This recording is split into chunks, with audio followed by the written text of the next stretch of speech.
ひどすぎる。あらどうしたの？本読んでるの？珍しいね。なんて題名なの？Amazon レビュー堂々第1位に輝いた、一本も数式を書かなかった天才物理学者だ。へえ、そんな本あるんだ。あるわけないだろ。話のフックにでっち上げたに決まってるだろ。何自分で設定しておいて切れてんのよ。そんなことより見てくれよ。ここの1927年のボーア研究所お留守番事件。ボーアがのんびりスキー旅行してる間に、ハイゼンベルクが一人で完成させた不確定性原理の論文に、旅行から帰ってきたボーアが散々イチャモンつけて、相補性をねじ込んでコペンハーゲンブランドでリリースしたってんだぜ。びっくりするくらいひどい話なんだぜ。でもあなた、ボーアピーって呼んでるくらいだから、そんなエピソード今まで知らなかったって方がびっくりだわ。当時25歳だったハイゼンベルクが発見した不確定性原理の中身はね、観測しようとすると光子が電子を弾き飛ばしてしまうから位置と速度がぼやけるっ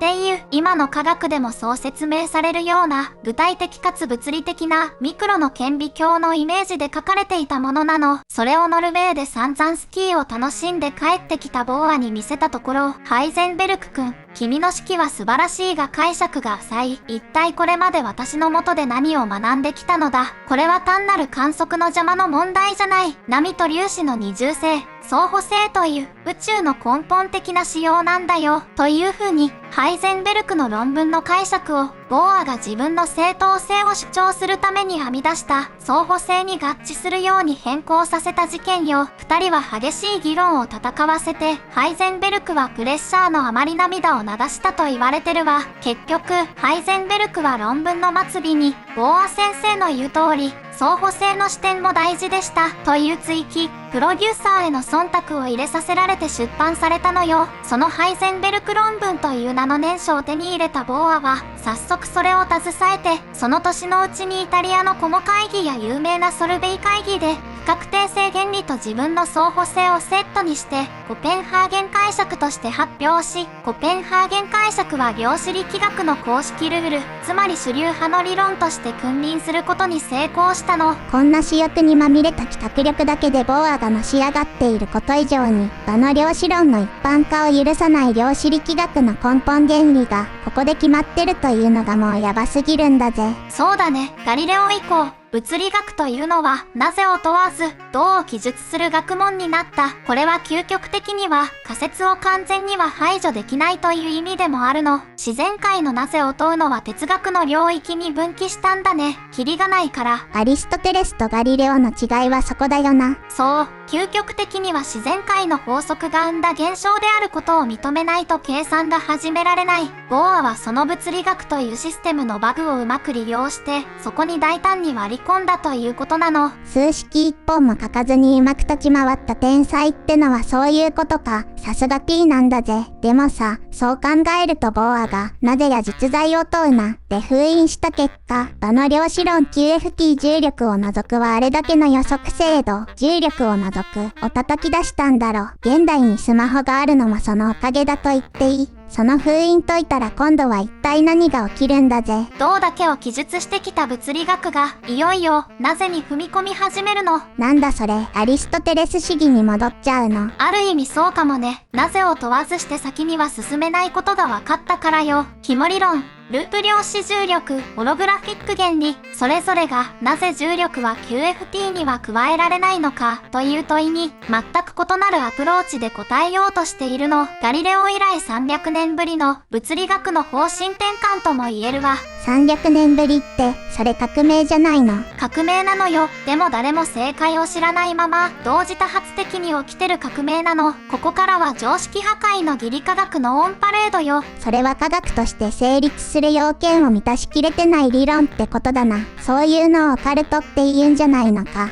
例えばほら、最近流行りのシミュレーション仮説。この世は誰かが作ったコンピューターゲームだ。なんて話と何が違うんだぜ。全然違うわ。シミュレーション仮説はね、もしそうだったら面白いというただの設定。オカルトなのよ。証拠も数式もどこにもないんだから。でも、多世界解釈や紐理論は違う。物理学者がパラレルワールドはありますって言い出したんじゃないの。シュレディンガー方程式を嘘をつかずにまっすぐ解いていったら、勝手にパラレルワールドが現れちゃったのよ。アインシュタイン方程式のブラックホールとか、ディラック方程式の反物質の予言みたいな。そうそう、理論的に導かれた数式は、時に数式を書いた人間すら悩ませるほどの予言をする人間が望んだわけじゃないのに、数式が勝手に暴き出しちゃった不都合な真実。それが実験では確かめられない極限まで到達してしまった状態。それがオカルトでもファンタジーでもない。このチャンネルが定義する義理科学の意味を QFT に一般相対性理論を加えるというミッションにおいても、複数の異なるアプローチは、それがどんなにデタラメに聞こえようが、数学的に破綻しないからこそ正しい。義理科学は、実験による検証という最後のピースだけを残した、数式に支えられた理論ってことなの。義理科学こそが深淵なんだぜ。そう思うわ。じゃあ早速見ていきましょうか。まずはあなたが QFT の敗因と指摘した粒子を正確に観測するのが原理的に不可能であるとする不確定性原理を完全に回避するアプローチ。粒子を大きさのない点と捉えるのではなく、長さを持った紐、弦であるとした紐理論。超弦理論ね。紐、さ、理論以前にそういう物理学のクソダサいネーミングセンスどうにかなんないの？英語でスーパーストリングセオリーなんだけどね。英語の段階ですでにセンスやばいんだからこればっかりはね。超弦理論まではいいにしても、さすがに紐はねえだろ。紐は直訳にすらなってないんだぜ。じゃあ超弦理論にしましょう。で、なんで紐だと不確定性原理が回避できることになるんだぜ。紐でいいんだ。素粒子を大きさのない点だと考えるとね、粒子間距離が0の時、相互作用が無限大になってしまうという問題点があった。QFT は実験値を入れ込んで計算を続ける繰り込みで解決したんだぜ。そう、QFT では無限大を理論の限界ではなくて、計算だけで予測できる限界を超えた現象だと考えたのよ。そこで観測値という消しゴムで無限大を消しながら計算を続けたところ、うまくいった。ポジティブだな。でも重力に関してだけは、ひたすら無限大が現れて繰り込みを無効にしてしまう。この量子化した重力の相互作用に対してだけは別の理論が必要だと考えられたの。ウルトラ C ポイントはね、粒子間のゼロ距離状態が作れないように、粒子そのものの形のイメージを変えてしまったこと。粒子を0次元の点ではなく、長さという見かけを持った1次元の線、つまり紐だとして捉えるの。点と違って完全に重なったゼロ距離状態が絶対に作れ出せなくなる。でも同じ長さの紐がぴったり重なったらゼロ距離じゃないか。そうだね。でも線が1次元であるということ自体は数学的な説明に過ぎないの。どういうことなんだぜ。例えば2次元の平面だって厚みがないことには存在し得ないでしょ。そうだな。いくら面が2次元だと言い張ったところで、その面を作る紙の厚みがないことには存在できないな。そう、実体として存在するために点や線という数学的な考え方を抜け出さないと始まらないってことなの。物理的な実体としての線が成立するためには実質的な占有領域、つまり太さが必要になる。そうだな。線に太さがあればぴったりくっつくことはできても、絶対にゼロ距離で重なり合うことができないんだぜ。紐理論ではその太さを紐の振動によって担保しているんだよ。紐はプランク長というこの宇宙の最小単位のスケールで常に激しく震えている。止まっている点は重なることができるけれど、震えている線はその振動の幅以上に近づこうとするとお互いのエネルギーで弾き合ってしまうの。なるほど。粒子の見かけを紐ってことにするだけで無限大という計算結果を完璧に排除できるってことか。これは本物の QFT 完成の予感しかしないぞ。というか重力以外も繰り込みじゃなくて全部これで計算すればいいんじゃないの？実際そう考えられていて、万能の理論としての完成を目指しているのよ。すでにいろんな素粒子の標準モデルが示されているわ。ただね、最強に思えるこの理論にも根本的な問題があってね。その紐の振動幅であるプランク長10のマイナス35乗メートルというのが、どう頑張っても人間が観測できる長さではないの。要するに紐は見つかってないってこと？そうなのよ。今の人類の技術ではその存在を直接確かめる術がないの。じゃあ結局証拠がないってことじゃねえか。あんなに実在にこだわってたのに最後は信じる者は救われるっていう宗教か。いやいや、信じているのは数式。肝理論はね、私たちの住むこの3次元足す時間の世界で計算しようとすると、数式が計算不能という悲鳴を上げて止まってしまうの。はあ、またかよ。今度は何が気に入らないんだぜ。その紐の存在を確定するには、あと6次元、つまり10次元の空間があって初めて計算が合うようになってるの。これでやっとイコール0に収まる。ゼロになるってことは、計算機、数式そのものが消えちゃうってことか。違うわよ。消えるのは数式じゃなくて、数式の中に潜んでいる矛盾。バグよ。矛盾がゼロになった時、初めてこのポリアコフ作用 S は宇宙の真理として正しく動き出すのよ。待て、辻褄合わせもいいとこだろ。10次元時空間がどんな形してるのかとか説明できるの？数式の導きを信じただけのことなの。数式の辻褄が合ってることこそが重要なのよ。余剰次元は絡み合う空間っていう見えないほど小さな設定の中にしまっておくんだね。残りの6次元は設定の中にしまっちゃうの？そうそう。余剰次元は計算の答えが合うためのツールでしかないんだから、その存在を展開して示す必要はないの。この宇宙は10次元で成り立ってる。でもそれがどんな風に時空を構成しているのかはわからない。それがこの理論が導いた答えなの。ぐっそーん。これ、ボーア P のご都合主義とどこが違うんだよ。やってること変わんなくね。しかも10次元とか、重力以上の謎を勝手に増やしてんじゃんよ。ボーアの設定はそうした方が人間に都合がいいから、肝理論は宇宙と対話した数式がそう言ってるんだからそうなんだろうってことなの。はあ、なんかいよいよ追い詰められてね。物理学。そうね。重力という最大のバグを飲み込むために、物理学は数式で宇宙ととことん対話した結果、10次元という人間の直感をはるかに超えたお釣りをもらったってとこかな。やってることは直感の罠にはまらずに素直に宇宙の言うことをただ聞いてるだけなんだけどね。お釣りっていうか、もう店ごと買い取らされた気分だぜ。で、その10次元まで追い込んで、やっとわかった重力の正体って何なんだよ。それはね、紐の形の違いだったの。光や電気を伝えるスピン位置の粒子たちは、端っこのある線状の開いた紐。こいつらは、私たちの住む3次元の膜、ブレーンにがっちり張り付いて離れられないのよ。でもスピン2の重力子だけは違った。端っこのない輪っか状の閉じた紐だったの。スピン1の粒子が切れた輪ゴムで、重力子は切れてない輪ゴムってこと？そうなの。どこにも貼り付けないから、私たちの3次元をすり抜けて、残りの6次元へとドバドバと漏れ出していく。これで重力の量子効果がいかに薄まってるのかが説明できるの。重力がめちゃめちゃ非力なのは別の次元にエネルギーをお漏らししてたからってことかよ。そう。10次元まで追い込んでやっと取り押さえた犯人の正体は、次元の壁を余裕で越えてうろちょろする遊び人だったというオチ。遊び人っていうか、家中多次元を勝手に走り回ってるだけじゃねえか。3次元の部屋に閉じ込められてる俺たちから見れば、あいつの姿が薄まって見えるのは当然だな。肝理論の世界では、重力は弱いんじゃなくて、他の次元に薄く引き伸ばされているだけなのよ。時間や空間という場は、この紐たちの響きで満たされているの。そう考えることで、120桁の冒頭を回避する新しい地図が、ようやく描き始められたのよ。QFT ではの揺らぎだったものを細かく見れば紐だったってことでいいの？そうだね。ハープの旋律は粒子ごとで違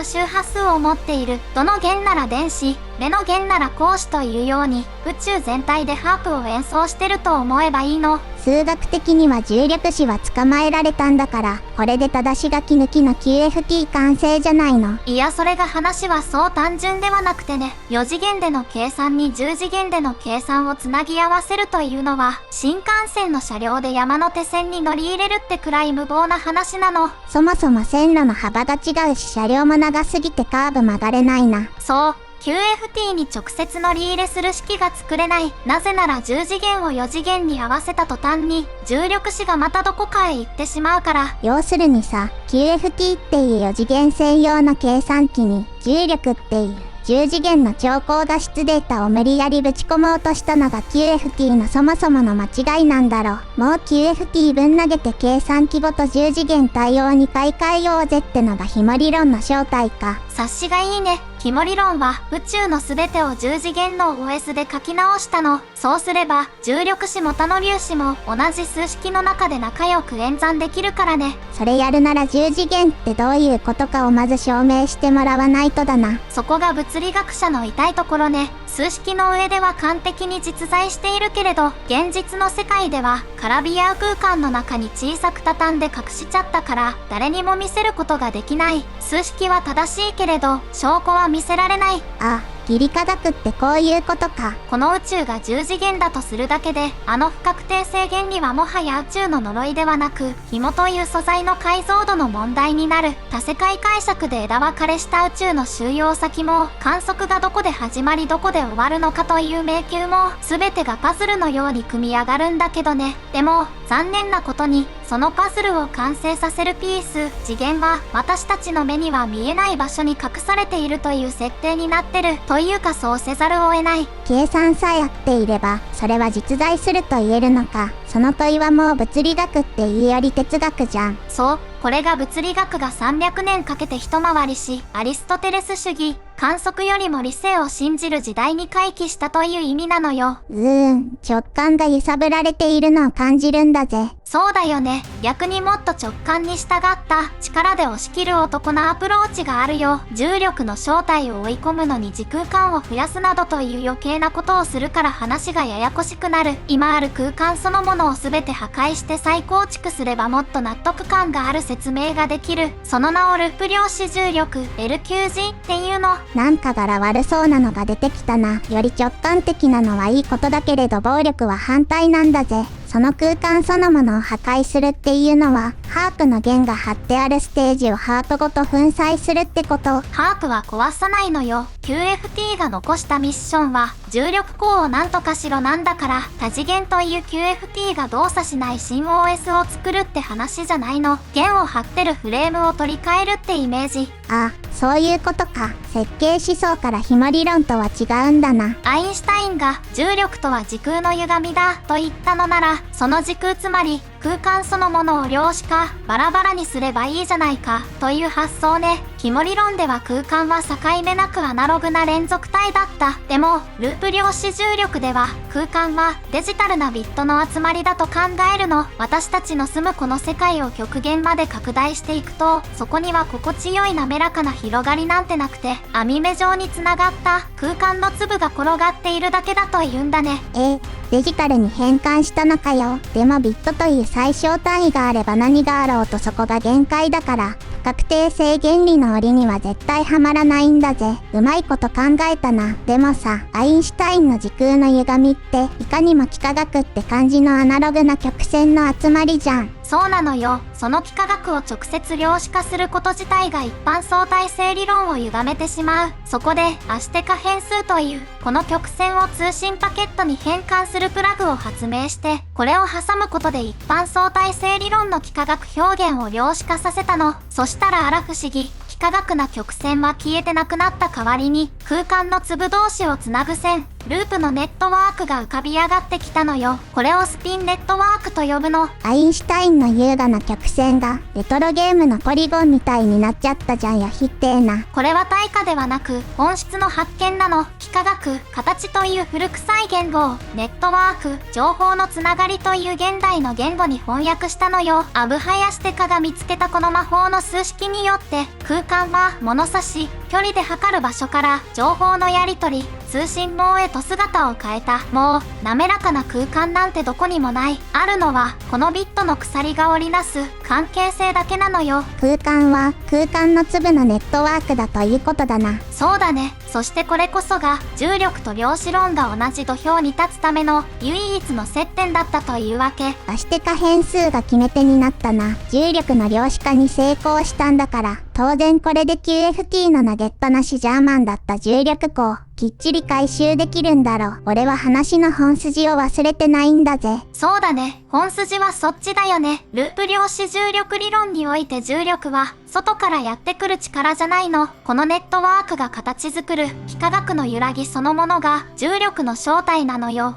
ネットワークが揺れてるその形が重力なの？そうよ。アインシュタインの幾何学でできてるネットワークだからね。QFT の失敗は重力を点という役者、重力史として舞台に立たせようとしたこと。アインシュタインの方程式にはそもそも粒子を示す数字も記号も一切入っていないのに、そこから無理くり重力史をひねり出そうとするからエラーを起こしまくったの。ループ量子重力 LQG の設計思想は方程式に書かれた幾何学そのものを一粒一粒デジタルに分解して震わせることだったのよ。なるほどな。見た目が悲しくなるほど変わり果てても、その魂には今もアインシュタインのあの美しい数式が脈動してるってことか。そういうことなの。すごいでしょ。この理論なら重力は最初からネットワーク、数式の中に組み込まれている。 QFT が夢見た重力の統合はこのデジタルの網目の中で数学的に完遂されたのよ。ミッションコンプリートなわけねえな。ギリ化学ポイントはどこなんだぜ。10次元もないしうまくいってるようにしか見えないんだぜ。数学的な辻褄は合ってるんだけど、実際 QFT をインストールすると計算が複雑になりすぎてなかなか動かない。つまり OS に合わせるために QFT にパッチを当てまくることになってしまって動作が重くなるの。それくらい我慢しろよ。あとね、このスピンネットワークのプランクサイズという極限の細かさは今の人類が持つどんな観測器を使っても永遠に捉えることができない視覚なのよ。それって紐理論と同じオチじゃないの？そういうことだね。数学的には完璧、でも観測できない。どっちも数学的な筋は通ってて同じ理由でギリ化学になってんのか。全然話進まないじゃん。先に進んではいるのよ。ループ量子重力が宇宙論と合体した時、物理学界に激震が走った。特異点という計算不能な点から始まったはずのビッグバンがデジタルな網目の力によってビッグバウンス、宇宙の跳ね返りへと書き換わったの。つまり宇宙が始まる前に別の宇宙が縮んでいたってことを暴いたの。 QFT そっちのけでとっくに始まってるんだな。1974年、ホーキング博士は一般相対性理論、重力と熱力学を組み合わせた数式で、ブラックホールのエントロピー情報量は体積ではなく表面積に比例するという予言をしたの。でも、ブラックホールの中身は空っぽ、特異点のはず、中身がないのに、どうやって表面に情報を書き込んでいるんだという謎だけが残った。1996年になって重力史を扱える紐理論の数式を使って、ブラックホールの表面にびっしり張り付いてる紐の震えを一つ残らずカウントしてみたら、驚くべきことに、ホーキングが予言した数値と1ミリの狂いもなくピタリと一致したのよ。マジか。10次元の紐を数えたら、マクロの怪物ブラックホールの答えが出ちゃったのか。設計図のパーツを数えたら、完成したビルの重さとぴったり合ったみたいな話だな。そう。これが紐理論派が、この数式は絶対に正しい、と確信している最強の根拠の一つ。ループ派が舞台の始まり、ビッグバウンスを解いたのなら、紐派は存在の終わり、ブラックホールを解き明かしたのよ。でも当然のことながら、そのブラックホールの計算結果もやっぱり観測はできてないんだろ。そうだね。ブラックホールなんて誰も直接見に行けないからね。計算上のシミュレーションだね。マクロもミクロも完璧に説明できるというのに、観測できないの一点で完璧にはなれないってことか。そう。2つの理論が完璧に機能しながらも、それぞれが全く違うルートで進んでるの。QFT の重力項を何とかするところから始まっていながら、観測できないがゆえ、QFT とももちろんこの2つの理論同士も統一することができない。どれが正しいか間違ってるかなんて実はどうでもよくて、主流派の幻想を捨て去ってただ突き進んでるんじゃん。そうだね。もっとアナーキーでアバンギャルドな最先端もあるけどね。この紐理論派とループ派の互いに証拠がないという袋小路でわちゃわちゃしてる裏で、実在そのものを定義し直すという最も過激で最もうさんくさいアプローチが完成したの。これが今の物理学がたどり着いた究極の開き直り、ホログラフィック原理よ。観測できない実在なんて実在とは言えない。だったらもうあるかないかわからないこの3次元がそもそも実在してないってことにしちゃおうっていう理論。観測事実がないから放り出すってんじゃなくて、わざわざ丸ごとなかったことにするの。そうそう。はあ、誰得なんだよそれ。例えばブラックホールの中がどうなってるかとかもうどうでもいい。どうせ誰も観測できないから、その表層の見えてるものの数だけを数えようっていう感じ。ブラックホールはね、実は宇宙一高密度なデータストレージなの。最高密度のデータストレージ。宇宙で一番効率がいい外付けハードディスクか。そうそう。しかも常にパンパン。そして、その情報を書き込む最小のマス目、1セクタが、ひも理論でも LQG でも問題になってる最小単位、10のマイナス35乗メートルのプランク面積なの。宇宙の最小単位じゃん。そんな高密度なハードディスクだったらいくらでも保存できないか。原子も何もかも結局その最小単位の集まりでできてるんだもんな。最小単位がいくつあっても足りないんだぜ。そうなの。だから常にパンパンなの。普通ハードディスク容量といったら、ディスクの盤面にある格納庫の数、セクタ数だと思うよね。そこでブラックホールのコード、つまり情報をどれだけ詰め込めるかを計算してみたら、とんでもないことが分かったのよ。情報はブラックホールの中身に書き込まれているんじゃない。すべてはブラックホールの表面積にびっしりと書き込まれていたの。表面、ハードディスクで言うならセクタ数が多いとか少ないでもなくて中身は空っぽで、なんならハードディスクケースの表面に手書きで書いてあるみたいなこと。図体がでかいほどたくさん入るんでなくて、二次元の表面積に比例して情報が格納できる量が変わるってこと。そういうことをハードディスクで言うならディスクの表面をどれほど細かく分割できるかではなく、どれだけでかい盤面なのかで容量が違うってこと。いくら大容量だからって中身空っぽで宇宙一高密度で、そのせいですぐ占有面積いっぱいになっちゃうじゃん。効率悪すぎて A4 の書類の山の方がまだなんぼかマシなんだぜ。そのデータ管理の効率の悪さこそが宇宙の仕様だということなの。ブラックホールの1セクタがプランク面積だと、これ以上分割もできない。重力が一番効いてるブラックホールこそが宇宙の情報量の臨界点だというのは、エントロピーの増大という一方向性によるもの。しかもハードディスクのようにいらなくなったデータを消して空き容量を増やすことができないから、情報が書き加えられるほどにセクタが増えて膨張する。なるほど、ブラックホールが膨張してるのはそういうことか。そうそう。で、その宇宙最強のストレージが中身体積を捨てて表面面積でデータを管理しているということが分かった。じゃあその限界点にすら達していない重力スカスカな私たちの日常なんてどうなっていると思う？宇宙のエントロピーが重力最強ブラックホールの表面に張り付いてるというなら、その宇宙の中でも重力スカスカな俺たちの世界にある3次元の体とか硬い机とか、そういう中身があるように見えているものすべてがブラックホールの表面にあるエントロピーの投影ってか。そうだね。3次元の中身、体積があるように見えているのは、実は遠く離れた2次元の表面、面積に書かれた情報の投影に過ぎないんじゃないかってね。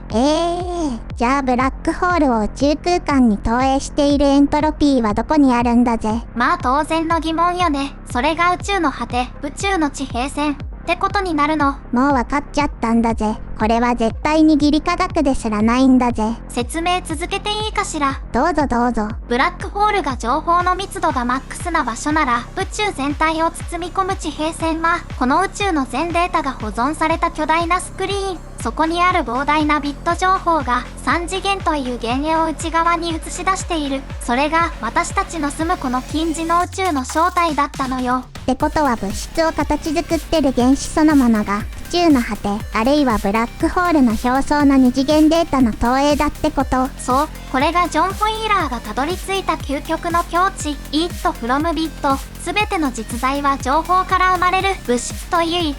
それがあるから情報が生まれるんじゃない。Bit。情報という問いが最初にあるから、実在という答えが演算されるのよ。正直うさんくさい。一番納得感がねえ。義理科学にすら至ってね。言えることだけ言うと確かに、物理的な証拠は何一つない。でも義理科学ポイントはあるんだよ。物理学者を黙らせる究極の翻訳機、ADS-CFT が見つかっちゃったのよ。全く別物に見える重力の数式と、情報の数式を並べてみたら、数学的には1ミリの狂いもなく、両者は同じ答えを出すということが証明されてしまった。本物、実在が見えなくても、影、情報を感完璧に記述できれば、そこに実在があると言わざるを得ない。この実在を捨てるという吹っ切れた考え方が、重力と量子論を隔てていた壁を数学的に完全に消してしまったのよ。ということは QFT で何の気兼ねなく重力を扱えるってこと？そう。ここが面白いところなんだけど、QFT はもともとあらゆる現象を一本の数式にまとめ上げたものでしょう。重力のない2次元の QFT を正確に実行すれば、なんと足したくても足せなかった重力が3次元の現象として勝手に投影されるのよ。はあ、何が起きてんだよ。QFT の数式の中に重力なんて一文字も書いてないのに、勝手に画面に出てきちゃうってことか。そう、重力は他の情報の密度やつながりによって決まる演算結果の影なの。質量や速度といった条件が揃えば、宇宙という OS はおのずとそこに重力という景色を描き出す。そもそも重力を無理やり数式の中に閉じ込める必要なんて最初からなかったんだよ。なんでそんなことになるかわからんけども、重力項がない余白を重力が直接埋めてくれるの？そうなのよ。画期的でしょ。画期的というか、全然物理学の話に聞こえないところがなんとも。今や、紐理論もループ量子重力も、この巨大な情報の海の中に飲み込まれつつあるの。そこまで行くともう、現場で数式を解き続けてる物理学者にしか見えてない景色なんだろな。紐理論やループ量子重力まではなんとかついていけるけど、このホログラフィック原理は、聞けば聞くほどもやもやするだけなんだぜ。それが当然の反応なんだよ。数式では説明できるけど、人間の脳がついていけなくて感覚として理解できないって言いながら、現場の物理学者こそが自分自身の違和感と戦いながら数式を解いているってレベルの話なんだから、そこは仕方ないんだよ。物理学者でもない私たちが心底納得できているとしたら、それこそおかしなことになってると思わないと。大丈夫なのか物理学？どうなんだろうね。じゃあもやもやしたまままとめるよ。QFT の隠された失敗、重力項の間違った導き方から学んだ物理学者たちは、それぞれが独自に新たな道を模索した超弦理論。紐理論では、粒子の見かけを変えることで不確定性原理の底つきを回避することに成功し、さらに重力子を10次元空間まで追い詰め、捉えることに成功した。結果、10次元の空間で QFT を飲み込み、最上の理論として完成する道を開いたループ量子重力 LQG では、アインシュタインの式をデジタル化することで時空の構造を完璧に可視化し、重力の正体が粒子ではなく、アインシュタインが記述した通りの時空そのものの幾何学、揺らぎであることを突き止め、スピンネットワーク空間で QFT を完成させる道を開いた。この2つはプランクスケールという、絶対観測不可能なより強固な観測問題にとらわれた。そして物理学者は再び実在を追うことをやめ、情報の量、エントロピーだけを追うアプローチに逃げ込んだ。この3次元世界は宇宙の果てにある巨大なスクリーンが映し出した演算結果に過ぎないという結論のホログラフィック原理。そしてこれが本当の最前線。これも一応義理科学ね。まさにぐちゃぐちゃなのである。